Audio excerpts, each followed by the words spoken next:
Okay. A very good morning to one and all present here, and those who are connected to us through various channels from different parts of the country. I, Mayur Verma, on the behalf of CCS National Institute of Agriculture Marketing, Jaipur, welcomes you all to the webinar by CCS Niam Jaipur on agriculture marketing in COVID-19 period.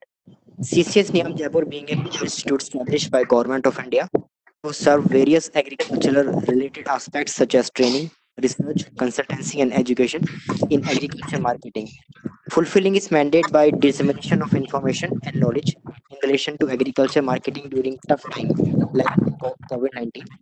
Before I proceed further, I would like to request all participants to please keep yourself on mute unless you want to talk. We have kept separate time for question answers. Hence, request you to let the speaker present and finish. You can write your questions in the chat box also, and we will take it up with the speaker. Participants are also requested to provide details including name, email, phone, organization, and designation in the chat box. Providing these details is necessary for further communication. Now, I would like to invite Dr. Suchi Mathur ma'am, Assistant Director and Chairperson of Center for Exception Building CCS Niam, to, to provide more detail. Please, ma'am. Yeah, good morning, everyone. Myself, Dr. Shuchi Mathur, and on behalf of National Institute of Agricultural Marketing, I welcome Mr. Prasanna Rao, Ms. Vartika Jani, Mr. Shinoy Matthew for this webinar on opportunities for leadership for farmer producer organization in this national emergency period of COVID-19.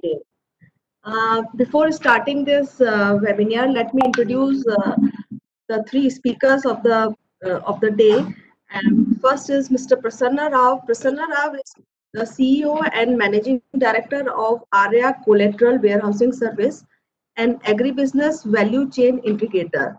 Arya is associated with more than 400 farmer producer organizations in providing them sustainable market access through a suite of post-harvest interventions.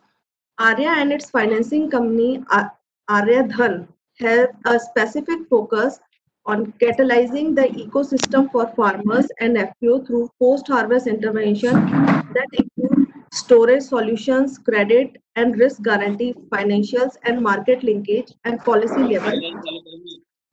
Mr. Prasanna brings his experience of working in the cooperative marketing, FMGC, sales, and agri-financing sectors from last 20 years. As a part of his 8 year stint as ICICI Bank, the largest private sector bank of India, Mr. Prasanna headed its agri-commodities finance business. He has been the part of the supply chain, marketing, and sales teams of the organizations like Amul, Coca-Cola in India. Now, our second speaker is Ms. Vartika Jani. Ms. Jani is a rural development professional committed to bring a large-scale transformation in central India. She is the founder of Vriddhi Rural Prosperity Service, a social enterprise focused on accelerating impact in the region. She has incubated several institutes and initiatives in themes including livelihoods, human and institutional development, youth development, art, education, health, in the tenure spanning over 17 years at one of the oldest and well-respected foundation in India. The third speaker is Mr. Shinoy Matthew. Mr. Shinoy has completed his graduation in agricultural sciences from SV Agriculture College under the Acharya N.G. Ranga Agriculture University, Hyderabad. Thereafter, he did his postgraduate program in agribusiness management from Manage Hyderabad. Before joining Arya, Mr. Shinoy is heading the marketing function for the herbicides and rice fungicides business of Dow Agro Sciences, the agro division of the Dow Chemical Company. He has more than 17 years of experience in agri input and value chain activities. Mr. Shinoy heads the consulting, vertical, and storage solution in Arya, and he is working as a senior contributor in several prestigious projects with UNDP, the Tata Trust, World Bank, state government, and other development actors. Let me introduce my participants also to the speakers. Uh, the participants of this program are basically the students from various agriculture university, officials from various state agriculture marketing board, as well as from the Department of Agriculture. Few participants are from the banking and financial area also. So now I request Mr. Prasanna Rao to start his presentation. Yeah, thank you very much, Dr. Mathur. I would like to thank CCS, NIAM, and the Institute itself for believing and reinforcing the relationship that we have with the Institute. You know, the today's discussions basically follows a study that we had organized as part of our work, looking at the impact of COVID-19 on FPOs. And this study is more important and it gains much more relevance just because, as we have seen, agriculture in India has been informal and also has been fragmented.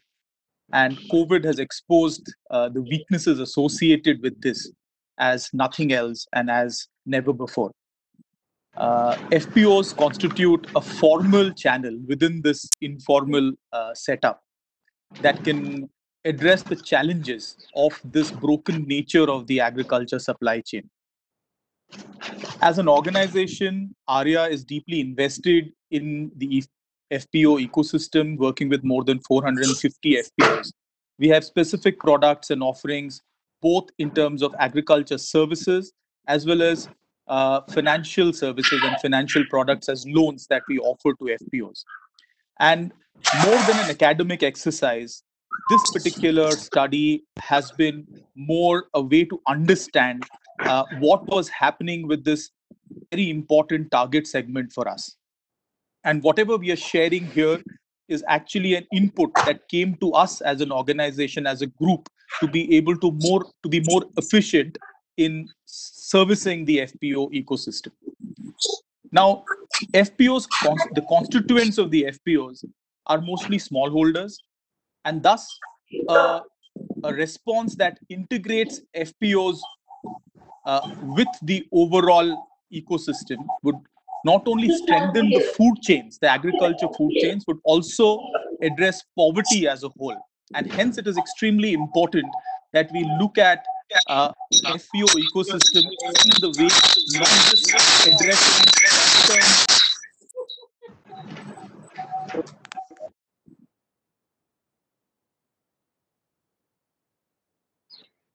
FPOs not just as mechanisms to address short-term disruptions in the agri value chain, but also from the perspective of addressing poverty and the large-scale impact on the rural poor of the country. And it is with that objective that we took upon this particular study. We did the study with two objectives. One was to understand the impact of COVID on the business of operations of FPOs, and to identify mitigation measures to address the issues with respect to agriculture and collectives, both in the short and the medium term. And more importantly, to understand the role of FPOs with a view to inform future policy as preparedness to cater to such economy-wide shocks. And I think that is where the whole existence of FPOs can be understood well, and the magnification of its role in this current context, which will be relevant for future, could be much more useful as part of the outcomes of this particular study. Now, we did the study in the first period of the lockdown. And that was the severest and the most stringent of the lockdowns that we have seen across the world. And what we find here today is much more relevant as we go forward, because as the lockdowns have progressed, we've seen many of the issues getting addressed. But the first lockdown gave us an idea as to what the severity of such a shock could be.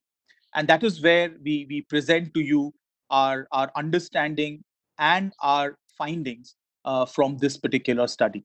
I would now request my colleague Shenoy to take this forward from here.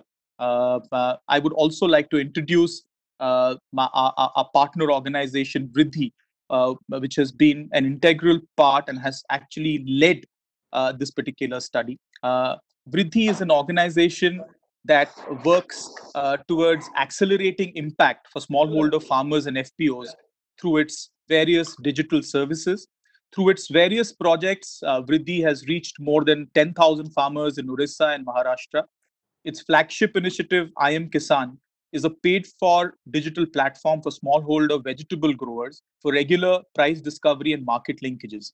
And the contribution of Vriddhi to this study has been immense. And I think in the course of the discussion, Vartika and Shenoy would take you through their understanding of the entire situation on the ground during the first part of the lockdown and thereafter.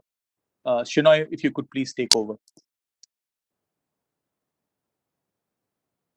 Thank you, Prasanna. I hope I'm audible to all. Can someone say if it is okay? The voice is fine? Yes, yes. Yes, your voice. Yes, sir. Wonderful. Thank you. Wonderful. What we will do here is we have spaced some 20-25 minutes or maybe 30 minutes of a presentation, and then we will take up the question and answers which is there in the chat box here. Meanwhile, I would request all the people here to keep the mic on mute apart from the presenters here and the NIAM organizer, so that we can make a good productive use of the time. Prasanna has already briefed about the organization's interest, why we did take up this study. Now there were specific twofold purpose of again to be very focused on this. One is to understand, as already mentioned, the impact of the COVID on the business operations of the FPOs, identify these mitigation measures, which can be also helpful in the going forward in future also. Then the next thing was, like, in our course of study, we found without anybody prompting, some of the FPOs have undertaken certain roles.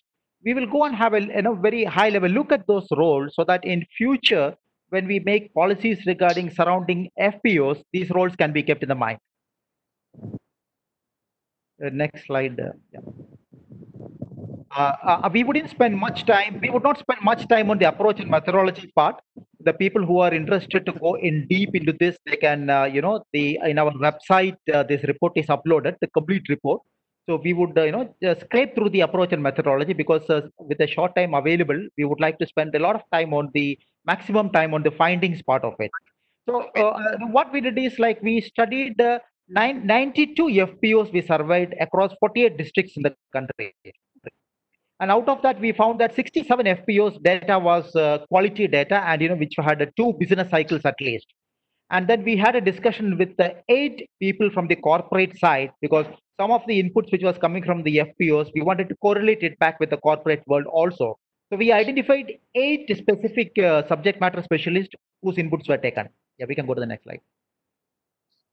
Now, the left side is about a very brief idea about the FPOs who were part of the study, their membership, their turnover, and a very, very high level profile of the FPOs who were part of the study. Now, on the right side is a very high level, the output which came out of the study. So, 2, 3, 4 critical points we would like to just touch base here before we going into the study itself. What we found was, like, the members of the FPOs, 71% of the FPOs had their members reaching out to them during the time of the lockdown period. And 48 FPOs out of our total study took initiatives to create awareness about COVID-19. And then there were 24 FPOs, who distributed groceries and food to the vulnerable communities who were identified within the segment. While another one factor is, when 56% of the FPOs, they told that about the returning migrants, the laborers who were returning back to their village, only 20% saw them as a source for using those laborers in their day-to-day activities. There may be many reasons for it. One may be the stigma associated with the disease, or the other may be that these labels are largely from the construction sector, so they may have found that not immediate application, or maybe the activities themselves are very low, so this was taken care by the already the labels which are available. However, these are just the numbers for our further thought process. Next slide. So what we found is we in our survey we had a questionnaire which we administered with these FPOs, and during the survey one of the query was what were the major challenges that the FPOs faced due to the lockdown. So these major challenges we plotted across the perishables and non-perishables. Now then the listed the things there which you are seeing in the graph there were the major challenges which are identified, like labor shortage in pre-farm operations, labor shortage in the processing plant, shortage of finance, the dropping of the market demand, breakdown of logistics, lack of support from administration, the difficulty in finding out a storage space to keep the produce, and difficulty in accessing the inputs, availability of inputs. And out of the total surveyed, 67% of the FPOs told that their business was very severely impacted. And 49%, among all the challenges mentioned above, 49% of the FPOs said shortage of finance was one very serious concern among the challenges.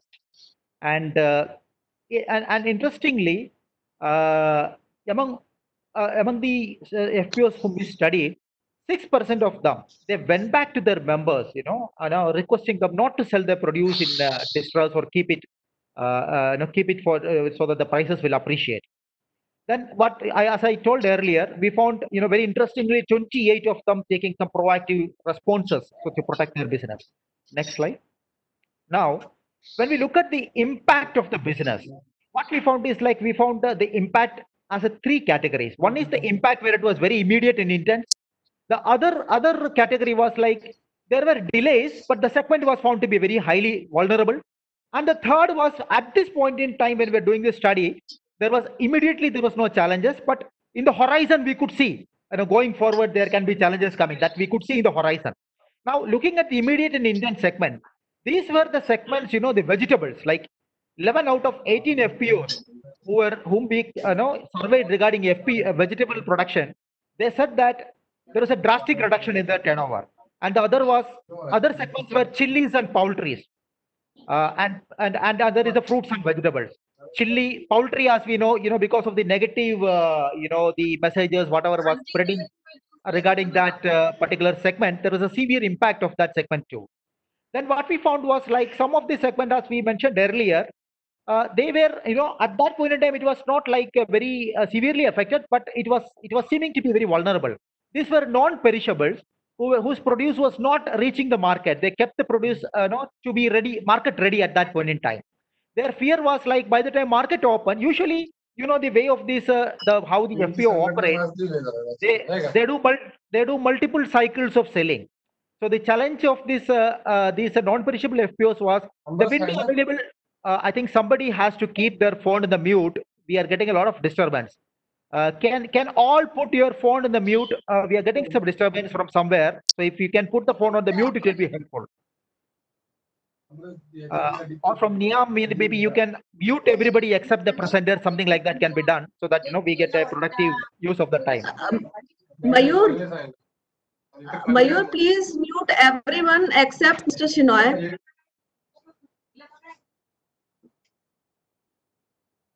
Yes, ma'am. Hello.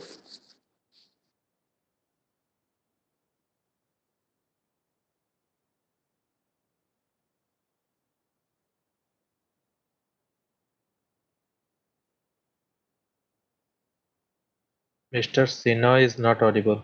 Hello.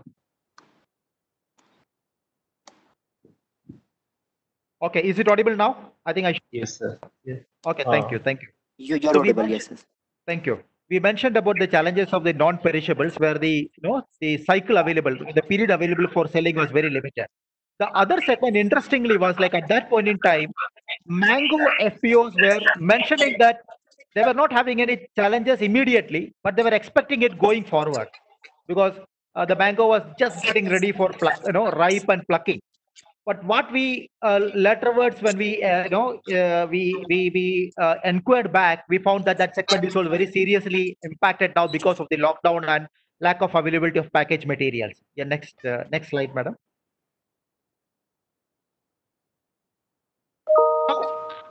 We inquired, we also inquired to the people what were the core reasons which were contributing to the impact. So, three prominent reasons came out. One was the vast reduction in the market demand. In case of we had some examples like maize FPOs of Nabarangpur, where buyers were very limited in the market because of which there was a crash of demand and hence crash of price. The Surya Sai FPO, which is based out of Andhra, they mentioned that even though the banks were open, there was a challenge in shortage of finance because they could not access the finance. And then, like vegetable FPOs mentioned the challenges in logistics because of which they could not sell the produce. So these were the three core reasons which came out. Then, yeah, next slide, madam. Then what we also found was earlier we mentioned some of the FPOs. They mentioned interesting roles during the lockdown time. These roles were like major. There were largely three roles which were coming out. One was facilitating role for the agriculture operations like distribution of fertilizers, making available tractors and harvesters and everything. And sometimes the FPOs acted as a last mile distributing agent for the inputs. And in some of the cases, FPOs acted as a safety nets. That was cushioning the impact. They were distributing the cooking gas. They were distributing the government relief program. They were giving emergency cash advances to members. Then in some cases, as I mentioned earlier, when during our survey we found, access to credible information was a challenge. As we can see in the left side of here, through their WhatsApp group, they kept exchanging the messages to the group about credible information instead of depending of the rumor. So these were the three major roles that the FPOs played during the lockdown. And then finally, what we found was there was a very model case. This was something among all the FPOs whom we talked. There was various ranges. Like some were doing extremely well, some were struggling. Some could not even do anything. They were completely succumbed, and they just was waiting for the things to open up and see whatever can happen. So there are three categories, and among all the people, there was something like leading the pack. I would say was like this Sramjeevi FPO, Orange FPO, which is based out of Maharashtra. The condition in the market was like the prices crashed from 10 from 20 rupees to 25 rupees to almost like 10 rupees. But what this FPO did was like the network with the MLA and local administration to get the passes and transport the produce from Amaravati to Bangalore and sell it there. So they accomplished a sale of around 54 metric ton of oranges with a decent market price of 20 to 22 rupees. So what has happened was like the Maharashtra State Agriculture Marketing Code, the DM office, all this government office collaborated with the FPO to see that the logistics are done smoothly. In fact, there was a hotline established at MLA office because this was the time when the lockdown was completed 100%. And then the other thing that we found here was like a portion of their produce, they also sold it to a nearby processing plant, which is Citrus International based out of Nanded.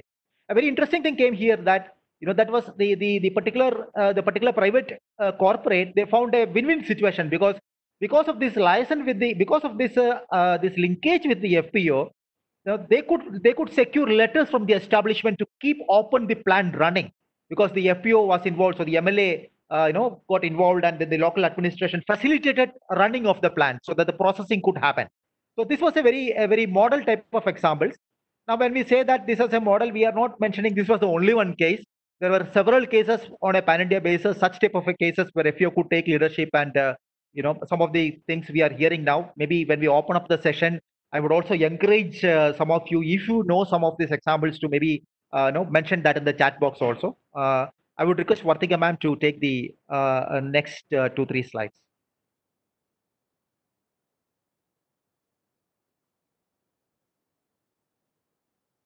Okay. Thanks, Chinoy. In the next few slides, we'll try and see more to the future. What does this entire experience say about what can be how FPOs can be an important part of a response to such a crisis. So the roles that were played, we found were certain enabling factors which we could distill. These were factors which supported FPOs in their being able to take up these roles. The first of them was by the district administration.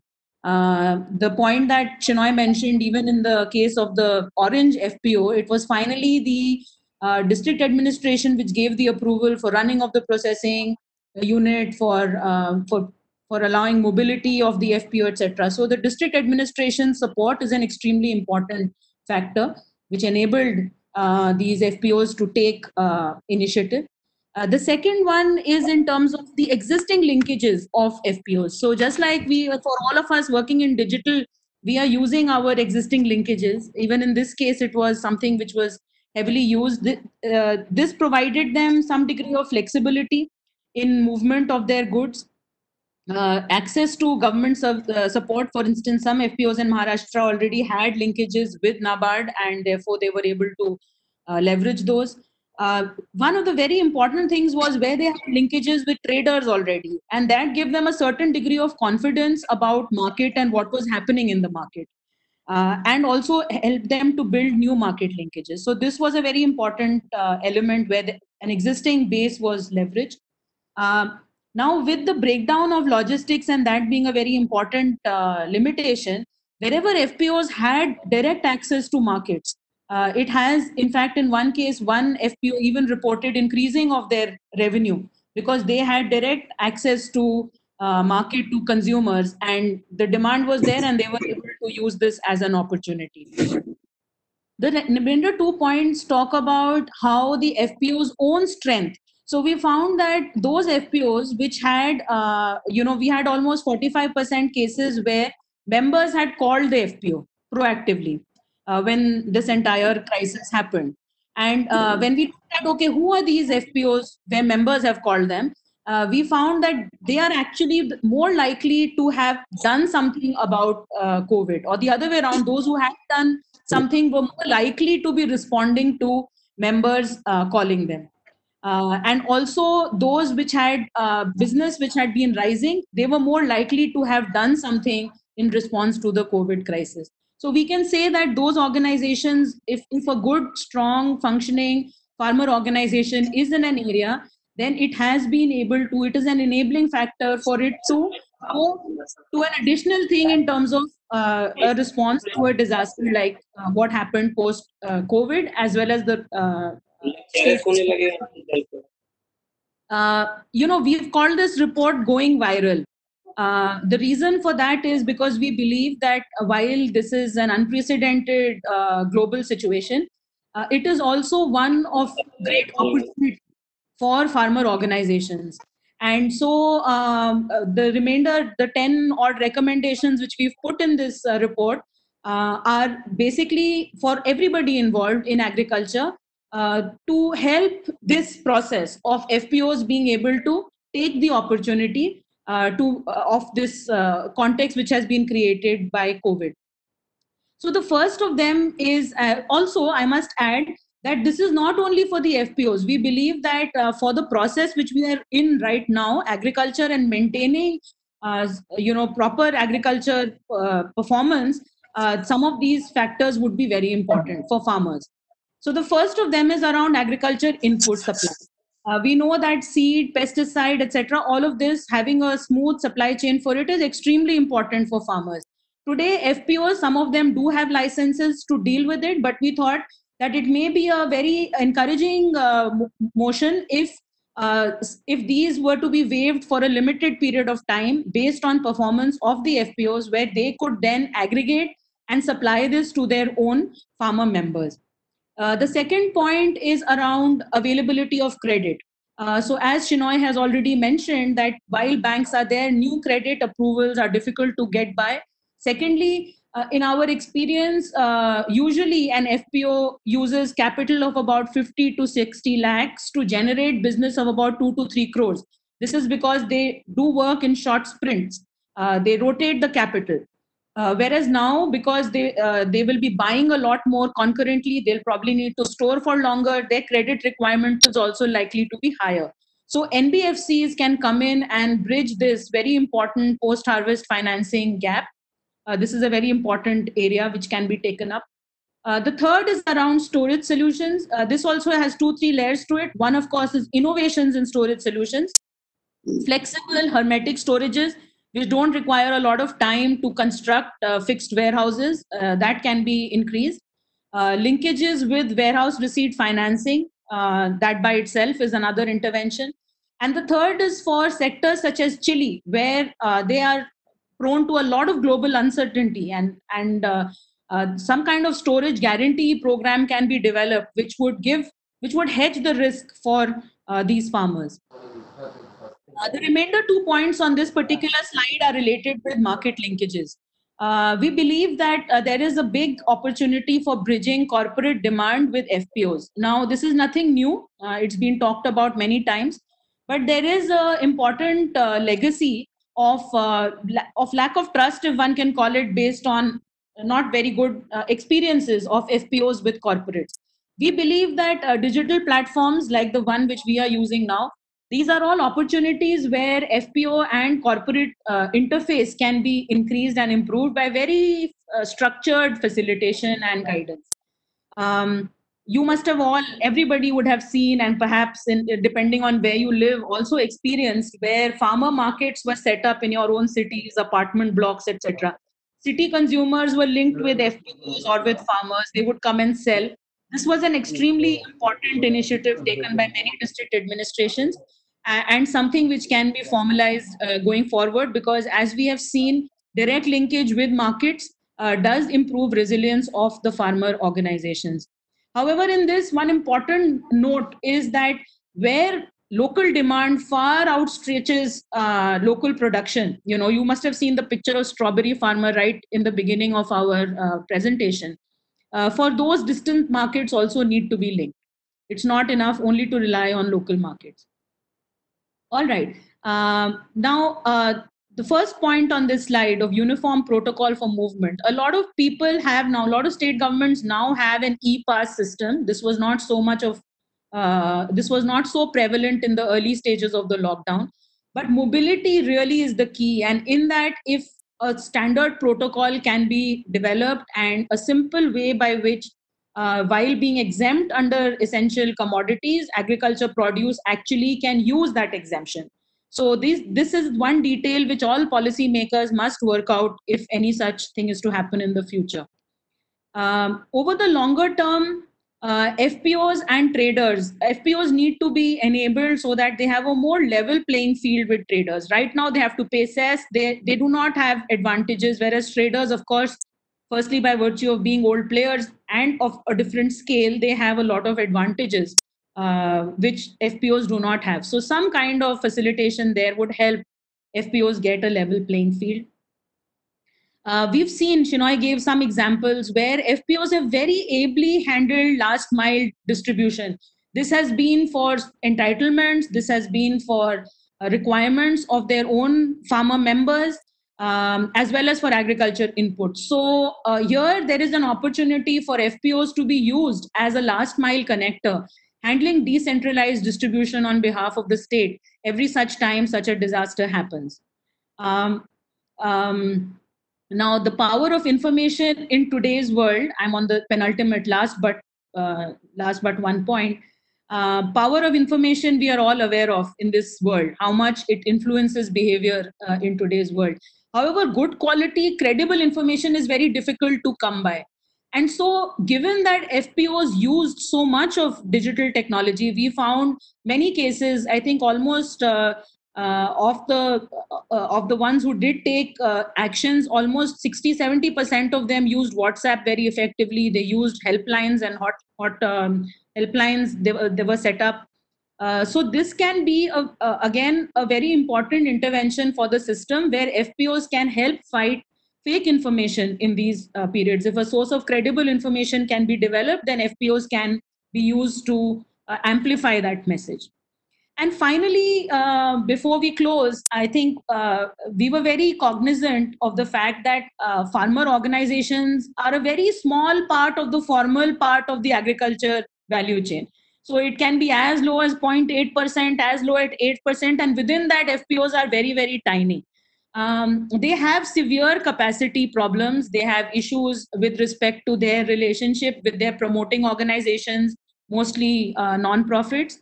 And so while simplifying, or oversimplifying what needs to be done, but this COVID crisis provides an opportunity to make very systematic investments in building capacity for these FPOs. Now, this we thought can be in 2-3 ways. This could be through very specific grant packages for FPOs, which cover things like helping them cement their relationship with the district administration, helping them expand their membership to a larger number of farmers.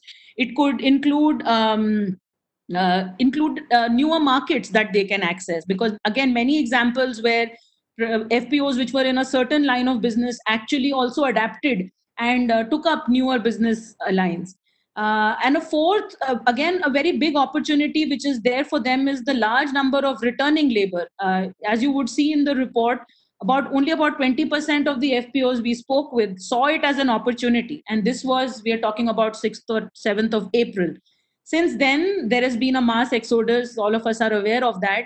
And so there is a very unique opportunity before the farmer organizations to offer services which can improve or increase the significance that they have in the lives of their members. For instance, in our discussion with the Orange FPO, the leader of that FPO told us that while this season we would have only provided some, very small level we were able to do, but certainly our credibility in the minds of our members has increased a lot. So this is in a short, in brief, why we call this report going viral, because we do believe that if all stakeholders were to come together, then this is a very unprecedented opportunity for these farmer organizations to provide newer services and to greater number of farmers, and also increase their profitability. I'll stop there. And if there are any questions, maybe if you could put them in the chat box, that may be a more organized way by which we could do that. The report is a very quick, breezy read. It's not a very dense report. We had done it more for our understanding of what was happening. So we do encourage you to go and look at the report on the ARYA website. It's all of 25, 26 pages and very easy to read. As there are a lot of students I see in the audience, we would really like to hear from you what your questions are, what your thoughts are, anything that you had thought of FPOs which this study helps you see in a new light, or your skepticism. Please do share in the chat box. I'll stop the screen share now, and if anybody has a specific slide you want us to go back to, we can do that.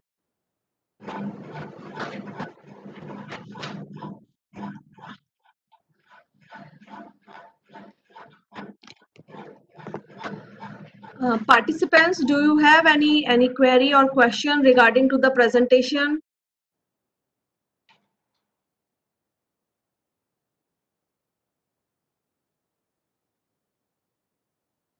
Hello. Hello. Yeah, please speak. Yeah, ma'am. Yeah. Good afternoon, ma'am.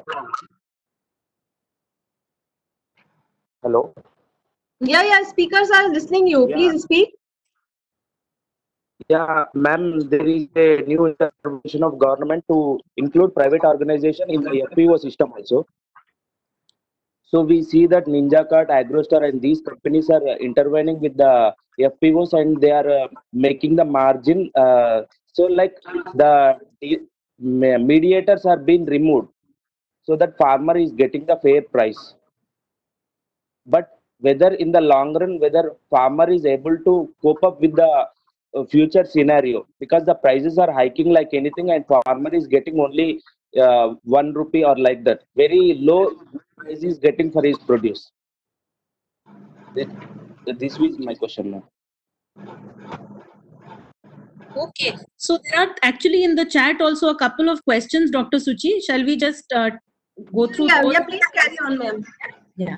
So there's one in which Satyajit has said demand and supply is low. There's not enough infrastructure. So what can we do for storage? That is one question.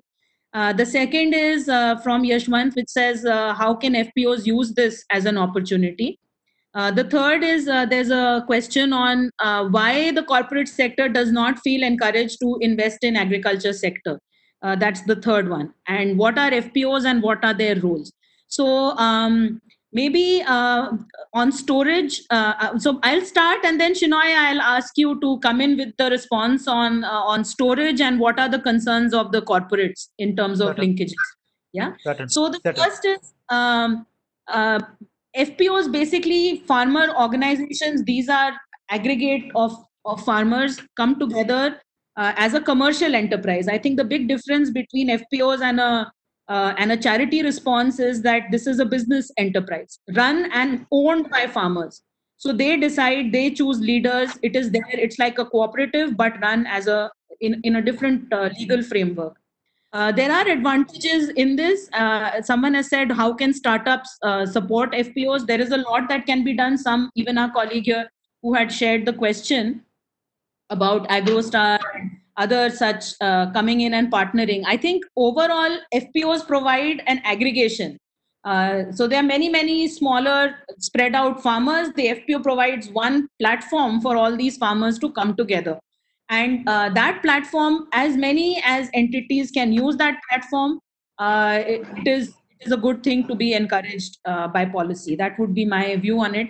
And also, these are not just, it doesn't apply only to farmer organizations, it applies also to SHG federations and other such community based organizations. Shinoy, would you like to respond to the question on storage? What are the storage options for FPOs? And also, what is it that can be done for corporates? I mean, why corporate? In brief, we have a couple of other questions also coming. Yeah, go on, please. Okay, I would answer first thing on the storage related question, and second one on the investment from the corporate. Regarding the storage, what one thing that we have to keep in the mind is when we think about a storage or a godown, it is something like a large, huge scientific warehouses. So what we have done over our past 6 to 7 years of effort on the field, we have been able to store the produce as some we call them as a fit for storage structures. So these are like any structure available in the village or marketplace or anywhere where the produce can be just kept safe. So the quality of the produce will not deteriorate. So our people will go and ensure that the quality will not deteriorate. So this type of structures are abundant available. In fact, during our tour and study, even in Africa also we found that such type of structures are available. While a scientific warehouse may be something a far dream for an FPO, there are structures available in the village or nearby place where they can keep the produce. Number one. Number two, there are also disruptive technologies coming in. You can also go and it is also mentioned, I think, in the same website what Vartika ma'am told about our website about flexible storage solution. So at ARIA, we have been promoting this particular structure called flexible storage solutions, where these are like collapsible plastic structures which can be moved from one place to another, where the produce can be kept for a very long time without any quality issues. So there are disruptive technologies also coming in. So essentially, there are by making use of available structure and then making use of disruptive technologies, and also there is a lot of support from government which has announced. You would have seen that 1 lakh crore is the stimulus, the part announced for storage in the stimulus which is announced. So these are all taking care. This all will take care of the storage concerns going forward. Number one. And the second thing on the I would slightly disagree to the term universally apply that. Why? Because this probably would have been true maybe some 7 or 8 years back, but over the past some years in our interaction with the corporate and in our projects concerning the market linkage with corporate, we are finding that there is a there is, at least they're exploring connections, they're exploring how the workouts can happen. During the lockdown, also some of the corporates, tried to do some purchases from the FPOs. So that is evolving. It is improving. I mean, it is not all closed. It is evolving. It is improving. We see going forward because there is a two-way interest there. Why? Because corporates get a good mileage in many forums when they're connected to farmer because corporates has a lot of functions in their regulatory and their visibility departments. When they're connected directly to farmers and buying something from farmers, customers also give a lot of importance to such type of activities. So they started giving importance to this direct connectivity to producer. One reason. And second thing is, some of the cases when the quality is a very stringent concern, like the customer is very hell-bent on quality, we have found corporates going down to farmer level to work with them to ensure that to take control of the value chain.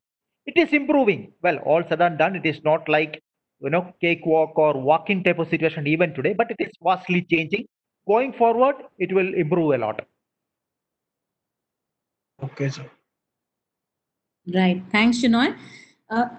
There are a couple of other questions around monitoring systems, registration processes. What do farmers gain by by setting up an FPO? What kind of role do they play for producers? See, from the perspective of this study, why we are saying that FPOs, should try and expand membership of FPOs, because those farmers who had access to the FPOs still could get access to markets. Those farmers who had access to FPOs could get some access to what was entitled to them through their, through cash advances, which FPOs gave to them based on their past history, to agriculture inputs, to machinery which was needed to, for their agriculture operations. So those are the practical ways in which FPOs have farmer members during this period. So that is, I think, a response to that rather than get into the academic nature of why FPOs, etc. If you look at the experience of this study itself, if I were a member farmer, these were the benefits I could get. If I were a member of an FPO, the chances of my getting access to market was higher. My chances of getting a fair price for my produce would be higher. My chances of getting some cash if I needed to be able to get some food from or groceries for my household were higher. Those are my access to credible information was higher. So those are the roles which FPOs have played during this period. Now, one overall thing we find, there's a lot of like FPO farmer versus the market. So how can we eliminate layers in the market, and how do we make sure that farmers don't get fleeced, etc. Now, while that is true, that not all layers in a market value chain are benevolent or they do not exploit, but the other view also is a little bit, it's not fair that everybody who's in the market value chain is only there to exploit. They play a certain role, they take certain risks, and for that, they get compensated accordingly. So, what FPOs do is they enable farmers to take that risk. For instance, on storage, what Shinoy was just sharing, usually a trader would buy and store, and the trader would take the risk of produce rotting, of not getting good price, of needing to service the loan, etc. Now, because the farmers are together and they have an institutional mechanism, today they can take that risk. So then they can benefit. It's like that. It's not like trader is necessarily bad and FPO is necessarily always good. I think that is a very important thing to clarify for ourselves. Yeah. Shinoy, you want to add, Prasanna, anything to that?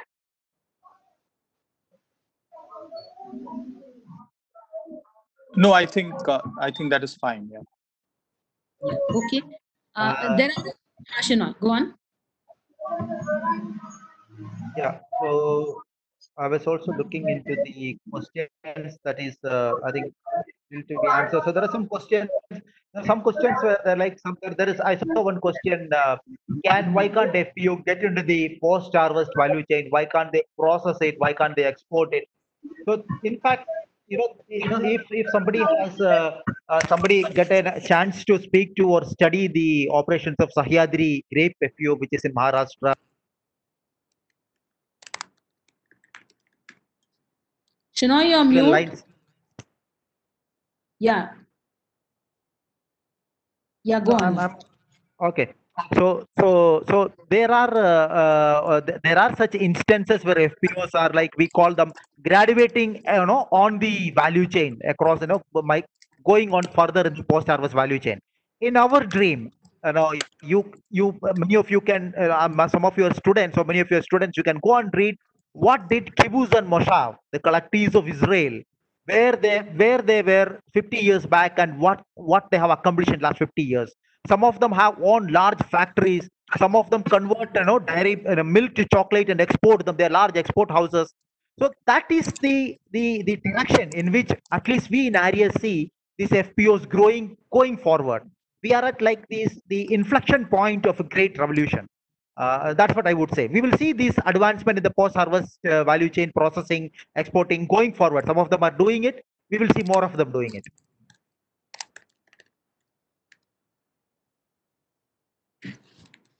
Yes. Shinoy, there was some question also about ENAM. Shinoy, Prasanna, would you like to take that? Yeah, yeah, Shinoy, you can go on.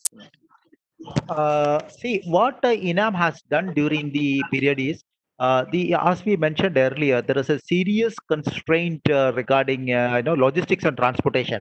So INAM has established a hotline. They published a number. I mean, they had a separate cell which is at the central office here, and again separate cell, a separate person responsible for that in major districts and major states.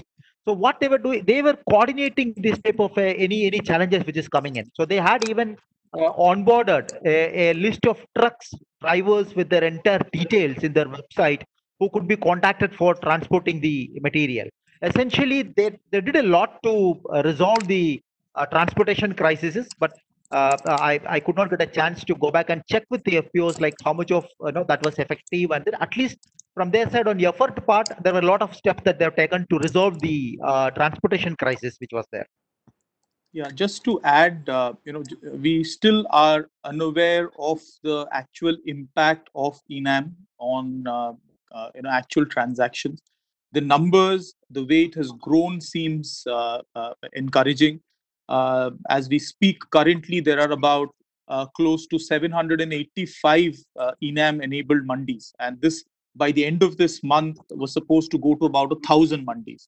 Now, that is certainly encouraging. There are about 1,000 FPOs that are registered on the ENAM platform, and about 1.28 lakh traders that are believed to be transacting on the platform. But we are yet to see the effectiveness of the platform so far, because the challenges around market linkages exist. In our experience, in the way we interact with FPOs, we've seen those challenges continuing. There is certainly, as Shinoy was mentioning, the transportation link, which was done through an application, is certainly proving to be helpful. But at the end of the day, till the time the real effects of clean market linkages come in, we would not know whether the ENAM platform is working in the way it was envisaged. So we'll just have to wait for some more time, I guess. And I would also address one of the questions which was there, which was also put forth the first, in terms of private participation in FPOs. See, this is this is a question which will certainly take a lot of bandwidth and thought from the policymakers' mind in terms of whether that should be allowed or not. There are certainly advantages, because that would make farmer organizations more progressive. That would make more farmer organizations more efficient, both from the governance as well as from an operational point of view. But there are also challenges to see that the whole idea of having community organizations was that the entire benefit goes down to the community and to the farmers. Now, with private entities coming in, how could one create that balance? Would be the question to be answered. I think it is a thought in the right direction. It's my personal thought, because that would really add a lot of vibrancy to these organizations. But a clear balance needs to be maintained, that private entities should not be coming in and exploiting the farmers, because they would be at two very different levels of evolution.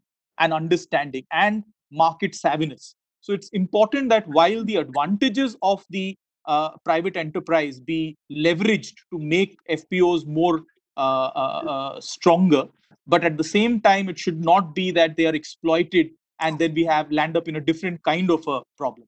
So I'm sure it is a welcome thought, but a lot of thought needs to go into how to structure that movement.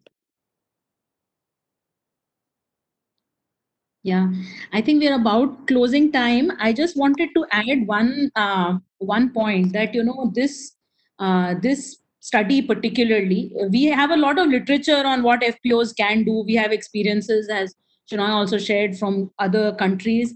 What the study shows is that when you're pushed to the wall, what do you really do? And what kind of initiative and leadership is taken by FPOs, and what benefits does it have for the farmers? So I think a lot of the questions which are there on, so what are FPOs, what can they do, etc. This study provides you, an opportunity to understand what really happened. So it is in that sense a lot more based on experience that you can look at answers to some of these questions. What do FPOs do? Is there really a value add? What kind of partnerships are needed, or is it always exploitative? I think some of those can be seen from this study. So do go and have a look, and we would also love to hear from you even after this webinar on any examples that you see of FPOs taking leadership during this period, and others also that you know of. Yeah, we'll hand over back now. I would like to add on, there is one question from Mr. Mayank Kumar Sinha regarding the state of Bihar. And he wanted to know about how FPOs can be promoted in his state. So actually SFSC and NABARD and state government, they three are promoting the FPOs in the state of Bihar, and a few FPOs on mushroom are working very, very fine in this state. And there are a few questions with what is FPO, how they can be formed. So for these questions, NIAM is probably organizing an online training program, and I will share the detail of this training program shortly by the participants of the program. So these questions can be answered during that training program. So, Mr. Prasanna and Mr. Shinoy and Madam, with your permission, because we are about to end, so can we close this program, or you have few things to share? Thank you, Dr. Suchi. Just one thought. I think it's a great idea to have this webinar and have similar ones on formation of FPOs. The idea came very late to me, but I think what technology allows us is to actually now have some of these fund leaders on the panel with us. So maybe when you're doing formation of FPOs, besides folks like us talking, we are talking secondhand because we've not formed any FPOs or we are not running them. But it would be really good if you could have some of the farmer leaders, and many of them are featured in the study also, to talk to people about their experiences. Yes. That would be good. Yeah. That's it. That's all which I wanted to do. Thank you very much. Yeah, thank you so much, Mr. Prasanna. Yeah, thank you so much to all the three speakers, and I'm very, very thankful that from your busy schedule you have taken out this 1 hour for our participants. And with this webinar, I would like to make one more announcement that tomorrow we are also organizing one webinar on one important topic, that is role of repositories in creation and management of electronic negotiable warehouse. At the same time, so participants can use same webinar link to participate at the webinar. Okay. So thank you, Mr. Prasanna. Thank you, Ms. Vartika and Mr. Shinoy, and thank you to all the participants to participate in this webinar. And as we in this chat box, we got the email IDs of all the participants. So shortly we will share the presentation of the speakers with you and the report with you. Thank you so much. Right. Thank you so much. Thank you. Thank you, everyone. Take care. Bye-bye. Thank you. Bye. Bye-bye.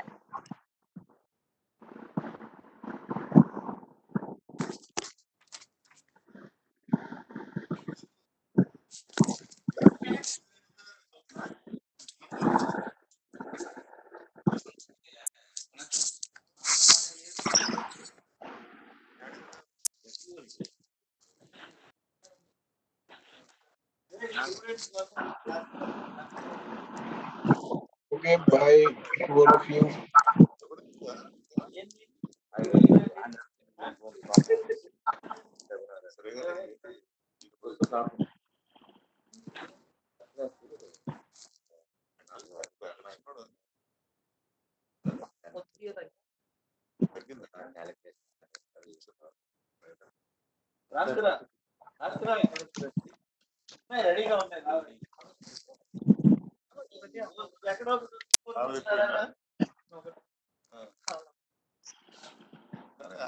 Thanks a lot for such a wonderful session.